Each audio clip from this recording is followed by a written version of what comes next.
नमस्कार दोस्तों, मेरा नाम है विजय कुमार। आप देख रहे हैं कॉमिक्स पिटारा चैनल को। तो चलिए दोस्तों, बाकीलाल के इस हास्य और मजेदार कॉमिक्स को शुरू करते हैं, जिसका नाम है नीम चढ़ा करेला। आप देख सकते हैं इसका कवर पृष्ठ, जो कि कुछ इस तरह का है। देख सकते हैं।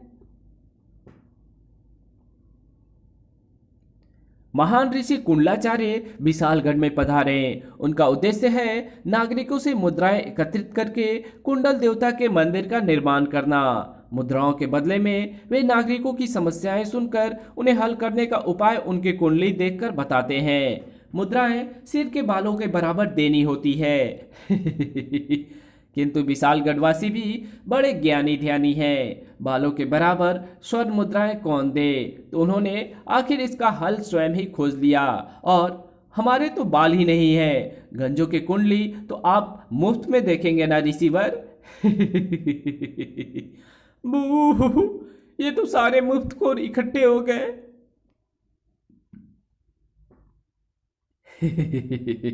मैंने तय किया है कि अब मैं दक्षिणा बालों की गिनती से नहीं, बल्कि बालों की जड़ों की गिनती से लूंगा।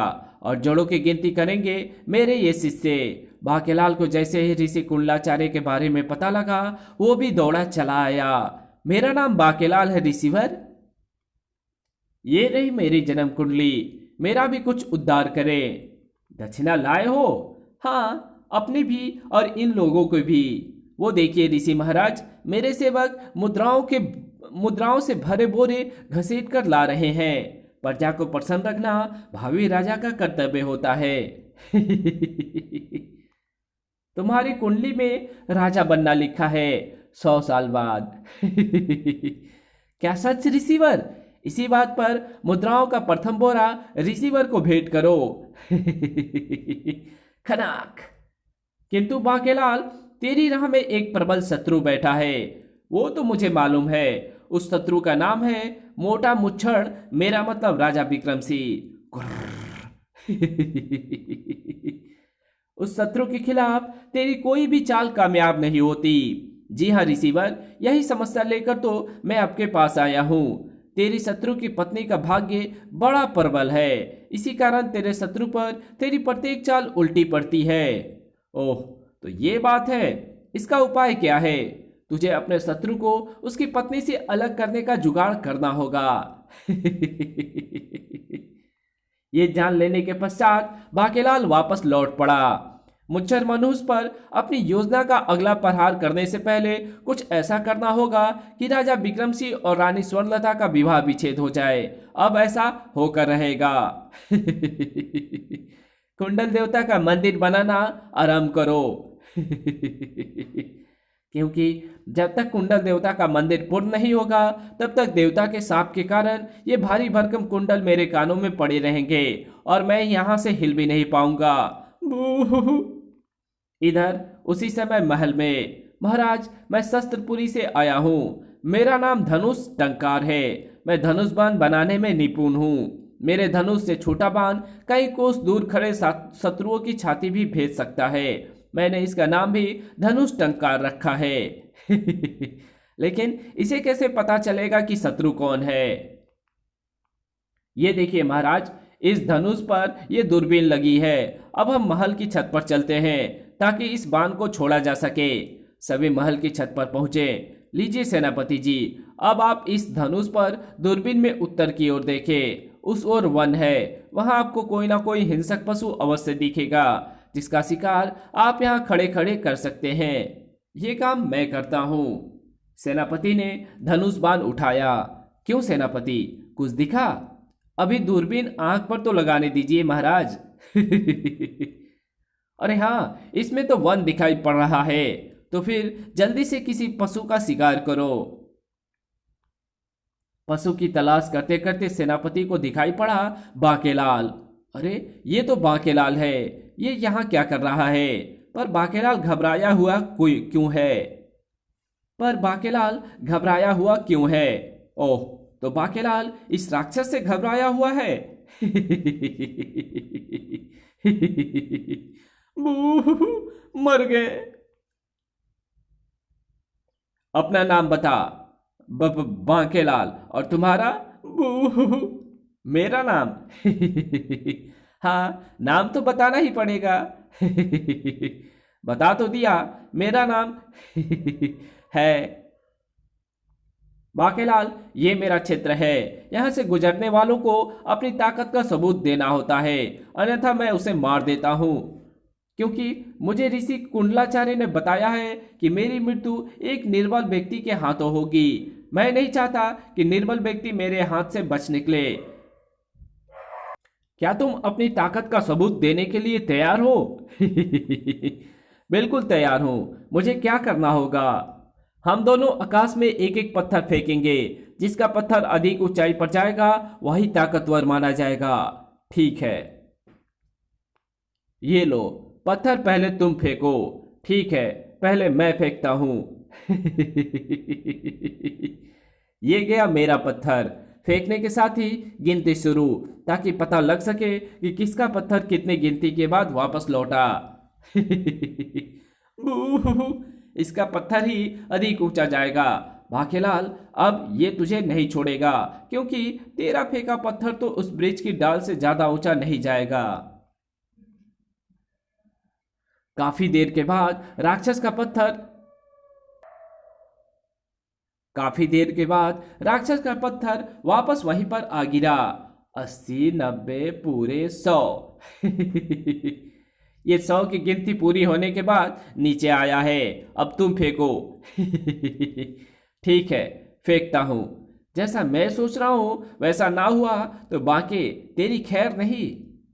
बाकेलाल ने पूरी ताकत लगाकर पत्थर उछाला। यह तो पेड़ के पत्तों में चला गया। हाँ, पर अभी बाहर निकलेगा। तुम गिनती गिनते जाओ। 15, 16, वो देखो, वो आ रहा मेरा पत्थर। ठीक समय पर मुझे उस चिड़िया का घोंसला दिखाई पड़ गया। मैंने पत्थर घोंसले पर मारा था, जिससे पत्थर तो घोंसले में ही फंस गया और पत्थर लगने से घबराई चिड़िया आकाश में उड़ गई, जिसे राक्षस पत्थर ही समझ रहा है। किंतु पत्थर का नीचे गिरना भी आवश्यक है, इसलिए अब नई चाल चलनी पड़ेगी। राक्षस भाई, तुम यहाँ देखते रहो। मुझे तो ये भी पता है कि मेरा पत्थर यहीं पर आकर गिरेगा। 18, 19, 20, 100, 125, 155, 200। कमाल है, अभी तक पत्थर नीचे नहीं गिरा। गिन बेटा, और गिन। 300, 301, 302, 310, 350, 400। राक्षस तो नीचे देख रहा है। अब मैं दूसरा पत्थर, जिसे मैं पहले ही उठाकर अपने वस्त्रों में छिपा लिया था, 420, थोड़ा सा ऊपर उछाल देता हूं। 420, 421। पत्थर गिर गया। बाकी पत्थर फेंक में तुम जीते। वो तो मुझे पता ही था कि मैं ही जीतूंगा। अब मैं फूंक मारकर ब्रिज पर लगा फल तोड़ूंगा। फिर तुम्हें भी यही क्रिया दोहरानी होगी। अगर मैंने ऐसी चेष्टा की तो मेरी तो फूंक ही सरक जाएगी। बाकी फल टूटकर नीचे आ गिरा, पर मेरी फूंक से फल कैसे टूटेगा? अब तुम फूंक मारकर फल तोड़ो, वरना मैं तुम्हारी गर्दन तोड़ूंगा। फूंक तो मार बाके, वरना ये तुझे छोड़ेगा नहीं। तब तक सेनापति बाकेलाल की हरकतें देखकर सारी कहानी समझ चुका था। बेचारे बाकेलाल की तो फूंक सर की जा रही है। अब मैं छोड़ता हूं दूर मारक बाण और काट कर गिराता हूं उस फल को। शाय कटाक। फल टूटते देखकर बाकेलाल के भी आश्चर्य का ठिकाना ना रहा। अरे कमाल हो गया, मेरी फूंक से फल टूटकर गिर गया। राक्षस भाई, ये देखो, मैंने फूंक मारकर फल तोड़ दिया। बाकेलाल, ये फल मुझे फेंक कर मत मारना। इस बात में अवश्य ही कोई रहस्य है, मैं तो जरूर मारूंगा। तड़ाक। आ फल की चोट से धराशायी होकर राक्षस नीचे गिर गया। बाकेलाल, मेरी मृत्यु फल में लगे कीड़े सुड्डी के काटने से होनी थी। मैंने फल में लगा कीड़ा देख लिया था, इसलिए तुम्हें मना किया था, पर तुम नहीं माने। भापे। चलो, ये कांटा तो साफ हुआ। ये सारी गड़बड़ इसी फल के कारण आरंभ हुई थी, क्योंकि राक्षस इस पेड़ का रक्षक है और मैंने बिना उसकी अनुमति के वृक्ष से फल तोड़ने की चेष्टा की थी, किंतु अब ये फल मेरे हाथ लग गया है। इस फल की आवश्यकता मुझे महाराज और महारानी में फूट डलवाने के लिए ही थी। अब आएगा मजा, किंतु अब मुझे जल्दी से इस फल को किसी दूसरे फलों के वृक्ष पर लटका देना चाहिए। हाँ, अमरूद का वृक्ष ठीक रहेगा। बाकेलाल ने उस फल को किसी पतली टहनी में इस तरह फंसाकर लटका दिया कि वो पेड़ पर ही उगा हुआ महसूस हो। इधर का सारा काम तो योजना अनुसार पूरा हो गया। अब मैं लौटता हूं महल। जबकि इधर सेनापति, क्या कोई शिकार मरा? महाराज, ये तो कमाल का धनुष बाण है। ये राक्षस को लगा भी नहीं, वो तो बाण की सरसराहट से ही मर गया। अगर आपको यकीन नहीं आता तो आप स्वयं ही देख लें। दिखाओ। अरे हाँ, राक्षस तो सचमुच मरा पड़ा है। धनुष टंकार, हमें तुम्हारा धनुष बाण पसंद आ गया। हम तुम्हें मुंहमांगी कीमत देकर इसे तुमसे खरीद लेंगे। मेरा अहोभाग्य महाराज, किंतु ध्यान रहे, धनुष टंकार से एक दिन में केवल 2 बार ही बाण छोड़े जा सकते हैं। बाकेलाल ने अपनी योजना पर काम आरंभ कर दिया। महाराज, महारानी जी, अरे बाकेलाल, आओ आओ। क्या बात है बाकेलाल, तुम बहुत व्यग्र दिखाई दे रहे हो। व्यग्र नहीं महारानी जी, मैं परेशान हूं और बहुत परेशान। तुम्हें कैसी परेशानी है बाकेलाल? मेरी परेशानी के कारण 2 है महाराज। पहला ये कि अगर संकट मोचन अमृत फल महारानी जी खाती हैं तो संकट पूरे विशालगढ़ पर आता है, और अगर अमृत फल महाराज खाते हैं तो संकट का शिकार बनेंगे महारानी जी के परिवार के लोग, यानी उनके मायके वाले। हाय राम, आखिर ये चक्कर क्या है बाकेलाल? तुम किस संकट की बात कर रहे हो? महाराज, सुबह के प्रथम प्रहर में मैंने दो स्वप्न देखे। एक में उस भयानक राक्षस हैजे को देखा जो विशालगढ़ की ओर बढ़ रहा था, जिसकी सांस से ही हैजा हो जाता है। दूसरे में कोट को देखा जो महारानी जी के मायके वालों की ओर बढ़ रहा था। महारानी जी के सातों भाई, उनकी पत्नियां तथा पिताश्री इत्यादि कोट के शिकार होने वाले थे। तभी एक भविष्यवाणी हुई कि बांके, ये विपत्तियां टूट कर रहेगी। इनसे बचने का एकमात्र उपाय है संकट मोचन अमृत फल। महाराज, फिर जब मैं अपने स्वप्नों के विषय में बताने आपके पास आ रहा था तो वन में गुजरते समय मैंने एक विचित्र फल देखा जो अमरूद के पेड़ पर लगा था, पर अमरूद नहीं था। उसी पेड़ से मुझे भविष्यवाणी हुई कि बांके, ये संकट मोचन अमृत फल जुगाड़ है। राजा रानी द्वारा इसका सेवन करने के बाद उसकी गुठली के प्रहार से दुष्टों का अंत होता है। किंतु सावधान, एक फल को एक ही व्यक्ति खा सकता है, दूसरा खाएगा तो नरक को जाएगा। महाराज, यही है मेरी दुविधा। मैं अभी तक यही फैसला नहीं कर पाया कि फल किसे खाना चाहिए और किसे नहीं, क्योंकि अगर आपने फल नहीं खाया तो आपको हैजे के सामने जाकर उससे मुकाबला करना पड़ेगा, जिससे आप सभी हैजे का शिकार हो जाएंगे। अब इसका फैसला आप दोनों मिलकर ही करें।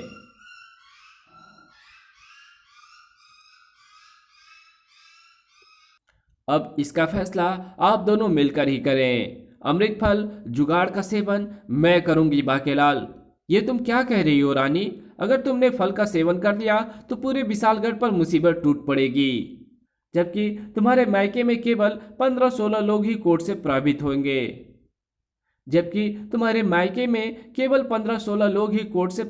होंगे।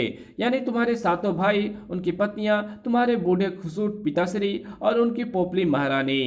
तो क्या मैं उनको कोढ़ी हो जाने दूं? अब दोनों में छिड़ेगी जंग और पड़ेगी फूट।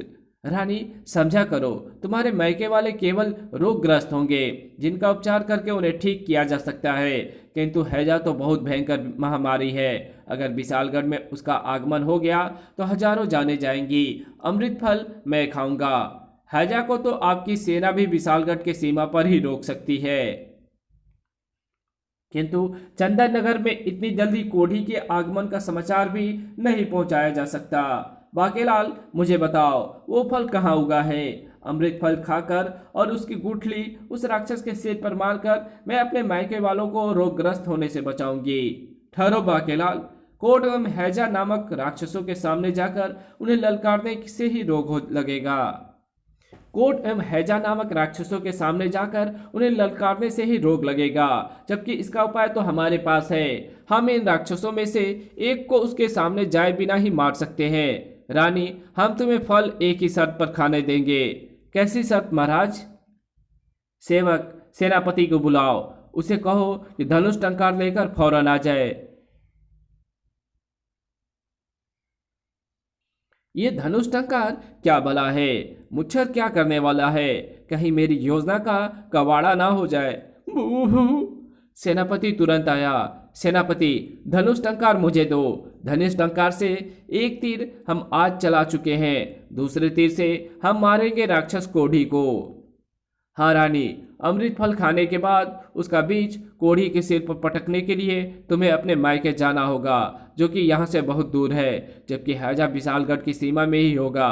बीज का प्रहार उस पर आसानी से हो सकता है। मेरी शर्त यह है कि मैं इस दूर मारक धनुष टंकार से एक बाण कोढ़ी राक्षस पर छोड़ूंगा। अगर बाण ने उसे मार डाला तो मैं फल खाकर उसकी गुठली हैजे के सिर पर पटक कर उसे भी खत्म कर डालूंगा। अगर मैं दूर मारक बाण से उसे नहीं मार सका तो तुम वो फल खा लेना और फिर जाकर उसकी गुठली कोढ़ी के सिर पर पटक देना। मुझे यह शर्त मंजूर है, किंतु बाण बाकेलाल चलाएगा। सभी महल की छत पर पहुंचे। रानी ने धनुष टंकार बाकेलाल को देते हुए उसे उसकी विशेषता भी बता दी। तब बेडागर खो धनुष टंकार नाम के उस व्यक्ति का जिसने इसे बनाया। अगर ये पहले मुझे मिल जाता तो इसी से मुच्छड़ को छेद डालता, किंतु अब तो सब इसके बारे में जानते हैं। किंतु अब ये सही हाथों में आ गया है। बाकेलाल ने धनुष टंकार की प्रत्यंचा पर बाण चढ़ाया और ओह, इसमें तो सुदूर सुदूर चंदन नगर की सीमा दिखाई दे रही है, यानी महारानी जी का मायका। दोस्तों, ये कहानी इस कहानी को यही खत्म करते हैं और इसके आगे कहानी पढ़ेंगे इसके पार्ट 2 में। तो मिलते हैं इसके दूसरे पार्ट में, तब तक के लिए बाय। वीडियो अच्छी लगी तो इस वीडियो को लाइक कर देना। चैनल पे नए हो तो चैनल को सब्सक्राइब कर बेल आइकन को जरूर प्रेस कर देना और जहां इस वीडियो की जरूरत हो वहां इसको शेयर जरूर कर देना। Thanks for watching my videos.